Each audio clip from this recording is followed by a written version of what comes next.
ආයිබෝවන් ජීවිතයේ තියෙන බොහොම සුන්දර බලාපොරොත්තු ජීවිතයේ තියෙන ලස්සන බලාපොරොත්තු හැම දෙයක්ම ඉටුවන සුන්දර දවසක් වෙන්න කියලා අපි ඔබට ප්‍රාර්ථනා කරනවා සිද්ධිශ්‍රී YouTube නාලිකාවෙන්.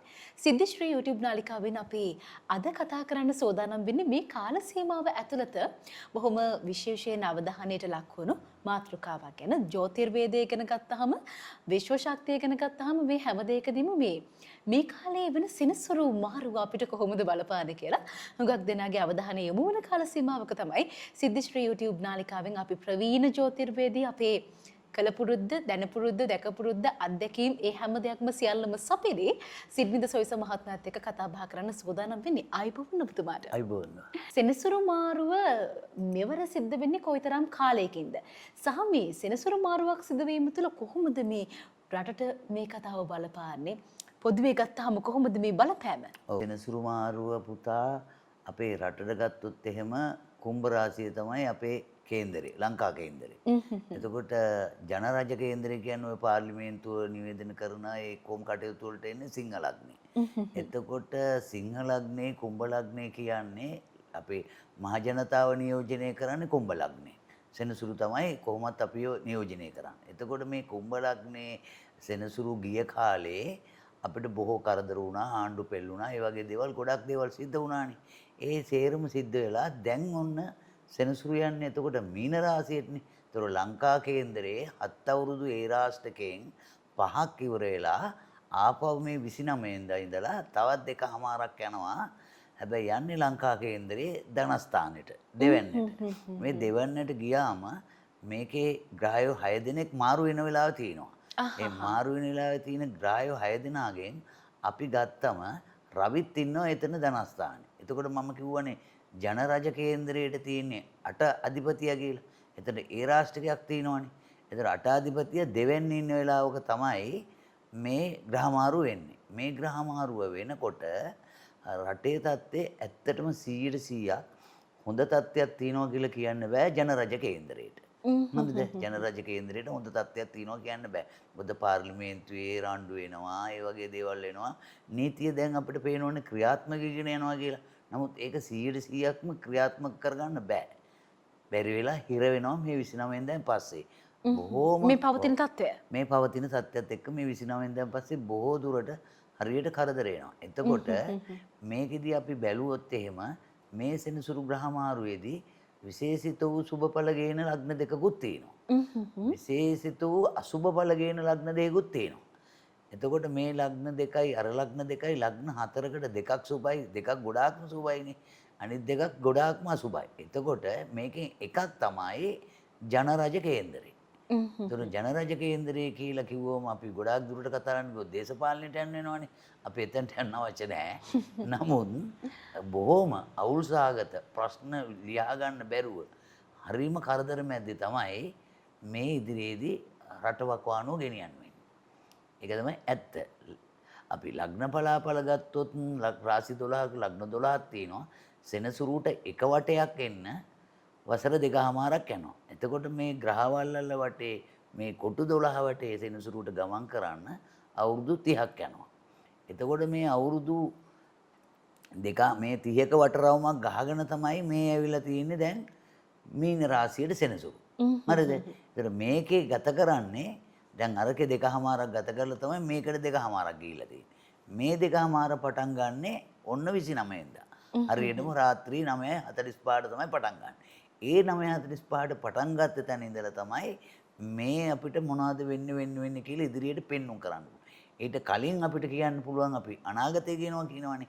ඒ අනාගතය කියන නිසා තමයි අපි මේ කිව්වේ ජනරජ කේන්දරේ 8 අධිපතිය නිසා සිංහ ලග්නෙත් කුම්භ ලග්නේ ලංකා කේන්දරය නිසා දෙවන්නට යන නිසා තමයි මම කිව්වේ ධනස්ථානයට යනකොට බොහෝ දුරට හිරියර හිංසා කරදර එන්න පුළුවන් ආර්ථික පැත්තට. බලාපොරොත්තු නොවන විදියට එන්න පුළුවන්. දැන් කවුරු වුණත් මුසාබස් දොඩ යනවා නම් ඒ සියලු මුසාබස් එළියට එන කල්ල ඇත්ත එළි වෙන කාලේ එනවා. මේ 29 වෙනිදාන් පස්සේ ඇත්ත තමයි එළියට එන්නේ. බොරු ඔක්කොම යට යනවා. බොරු දැනගන්න ලැබෙනවා. මොකද පීඩිත ජනතාවනේ සෙනසුරු කියන්නේ දුප්පේ. අපි ඉන්න මිනිස්සුන් ඔක්කොම නියෝජනය කරන්න සෙනසුරු. එතකොට මේ කාල සීමාවේ එහෙම කරන්න බෑ කාටවත්. ඒ කරනකොට හවු වෙනවා. මං ඉදිරියේදී ලග්න පලාපල විස්තරයක් දෙන්න බලාපොරොත්තු වෙනවා. එතකොට මම කියනවා ඒ ලග්න වලට වෙන්න මොනවද කියලා.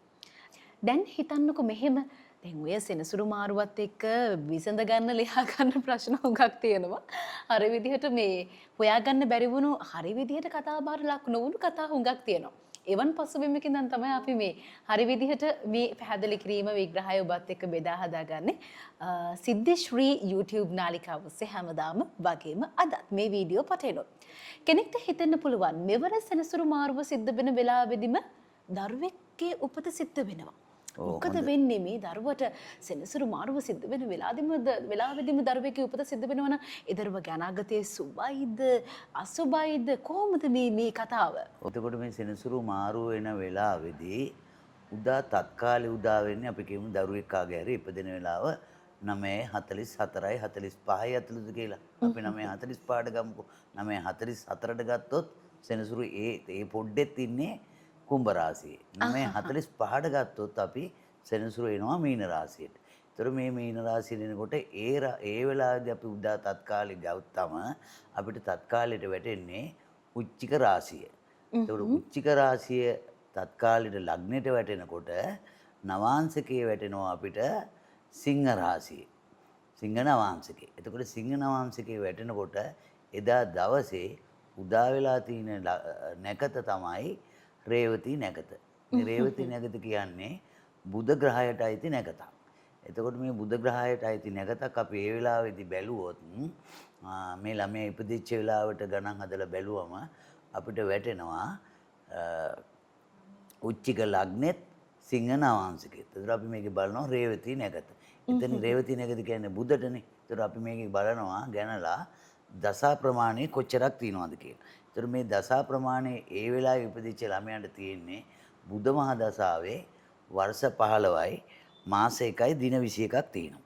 හරිද? එතකොට ඒ අතරතුරම ඒ බුධ මහ දසාවෙම 2025 10 වෙනි මාසේ 18 දක්වා යනවා බුධගෙම අතුරු දසාවක්. ඒතකොට අතුරු දසාවක් යනවා. ඒ අතුරු දසාව යනකොට 2025 6යි 1 දක්වා යනවා ගුරුගෝවි දසාවක්.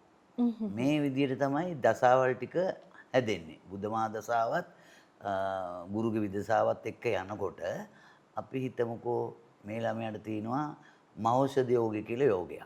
මොකද මේ ග්‍රහචාරයේ තියෙනවා උච්චික රාශිය උදා වුණාම පස්වෙනි රාශියේ තියෙනවා ග්‍රහය 6 දෙනෙක් ඉන්නවා. සෙනසුරුත්, රාහුත්, රවිත්, බුධත්, චන්ද්‍රයත්, සිකුරු. එතකොට මෙතනදී මේකෙදි උදා වෙනවා ධර්ම කර්මාධිපති යෝගය. මහෞෂධ යෝගේ. අපි මේ යෝග දෙක ගැන විතර කතා කරමුකෝ. ඒතර ධර්ම කර්මාධිපති යෝගයෙන් ඉපදුනාම යම්කිසි දරුවෙක් ඇත්තටම හරි වාසනාවන්තයි. ඒ යෝගයෙන් ඉපදුනාම හරි වාසනාවන්තයි. එයාට දැසි දස්සෝ පිරිවරාගෙන යාන වාහන සම්පත් ලැබිලා ගේ දොර ඉඩ කඩන් සේරම ලැබෙනවා. ගේ දොර ඉඩ කඩන් ලැබෙන්න තවත් වාසනාවක් එතන තියෙනවා. මොකද්ද මහෞෂධ යෝගය කියන්නේ? මීන රාශිගත වීමනේ සිකුරු ග්‍රහය. ඒතර මීන රාශියනේ සිකුරේ මොහොතේ ඉන්නේ. එතකොට ඒ මීන රාශියේ ඉන්න සිකුරුගෙන් උදා වෙනවා ඒ මහෞෂධයකේ. ඒකෙන් තමයි වාසනාව, ගේ දොර, ඒ දරුවා ඉපදුනාට පස්සේ ඒ දරුවට අපි හිතමු පිරිමි දරුවෙක් නම් ඒ මොහොතේ පිරිමිද ගෑනුද කියලා ඒ මොහොතේ අපිට කියන්න පුළුවන්. අපි නිකන් දල වශයෙන් ගමුකෝ පිරිමි දරුවෙක් කියලා. පිරිමි දරුවෙක් වුණොත් එයාට ලස්සන භාර්යාවක් ලැබිලා ඉදිරි අනාගතේ කියන්නේ එතන තියෙනවා තව රවි බුධ යෝගයක්. ඒ රවි බුධ යෝගිනුත් තියෙනවා ඉගෙන ගන්න පුළුවන් හොඳ දක්ෂ ළමයි. ඒ ළමයා ඇත්තටම හොඳට ඉගෙන ගන්න පුළුවන් ඉංජිනේරුවෙක්, එතකොට නීතිඥවරයෙක්, ඒ වගේ ලක්ෂණ පහළ වෙන යෝගයක්. ඒ යෝග ටිකත් එක්ක මේ ළමයා ඉපදුනාම හරිම බල සම්පන්න යෝගයක් තමයි තියෙන්නේ. හැබැයි මේකේ තියෙනවා පොඩක් අවාසනාවන්ත යෝගයක් තියෙනවා සුල යෝගය කියලා. මේ සුල යෝගය කියන එකේදී පුතා පොඩ්ඩක් ටිකක් දුෂ්ට ගතිය ඇති වෙනවා.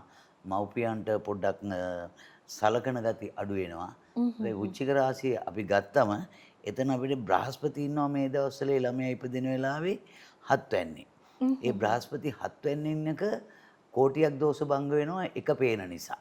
ඒතර එක පේන නිසා ඒ දරුවට බුධ මහ දසාව යන නිසා කොහොමත් එයාට ඊට පස්සේ උදා වෙන දසාවත් එක්ක බැලුවම බුද්ධගෙන් පස්සේ කේතුට යනවා, කේතුගෙන් පස්සේ සිකුරුට යනවා. එයාගේ ජීවිතේ සාමාන්‍යයෙන් අවුරුදු 40ක් 50ක් විතර යනකම් එයාට කරදරකම් කඩලු බාධක අඩුව. එයාගේ නිසි වයස යනකම් හොඳට සැප සම්පත් ඉඳගෙන යන්න පුළුවන් දරුවෙක් තමයි ඒ මොහොතේ බිහි වෙන්නේ. ඒ උදා තත්කාලේ අපි උච්චක රාශිය ගත්තොත් මම කියවන ග්‍රහය 6 දෙනෙක් ඉන්නවා කියලා පස්වැන්නේ. ඒතර බ්‍රහස්පති ඉන්නවා හත්වැන්නේ. හැබැයි කුජ ඉන්නවා අටවැන්නේ. කුජ ඉන්නවා කියන අටවැන්නේ මාර්ක ස්ථානේ කුජ ඉන්නේ. අන්න එතකොට මේ ළමයාගේ ඉපදෙන ළමයාගේ අනිවාර්යයෙන්ම මේ කලොය ප්‍රදේශයේ ඉඳලා ධනහිස්ස ප්‍රදේශයට තියෙන්න ඕනේ වම් කකුලේ උපල්ලපයක්. වැරදිලාවත් ඒ උපල්ලපේ නොතිබුණොත් එහෙම මේ ළමයාගේ ටික කාලයක් යනකොට ඔය සෙල්ලම් වයස හරි නැත්නම් අවුරුදු 7ට 8ට විතර යන කාලෙදී මේ ළමයාගේ පොඩි වැටීමක් වෙලා පාදෙට ආබාධය සිද්ධ වෙන්න පුළුවන්. එච්චර තමයි යාට තියෙන එකම ප්‍රශ්නේ. නැත්තම් අනිත් පැත්තේ නම් බොහොම හොඳ වාසනාවන්ත දරුවපතක්. මෙවර සෙනසුරුමාරුව විශේෂිත වූ ලග්න දෙකකට සුබ ඵලගෙන දෙනවා. විශේෂිත වුණු ලග්න දෙකකට අසුබ ඵලගෙන දෙනවා. අපි ඊළඟ වීඩියෝ පටයෙන් ඔබත් එක්ක කතා කරන්න සූදානම්. අපි අපේ ලග්නෙට කොහොමද මෙවර සෙනසුරුමාරුව බලපාන්නේ කියලා. එහෙනම් රැඳී සිටින දිගටම අපිත් එක්ක සිද්ධිශ්‍රී YouTube නාලිකාවත් එක්ක අද අපි මේ කතා බහට අපිත් එක්ක සම්බන්ධ වුණේ ප්‍රවීණ ජ්‍යොතිර්වේදී සිඩ්නිද සොයිසා මහත්මයා. බොහොම ස්තුතියි. ආයුබෝවන්.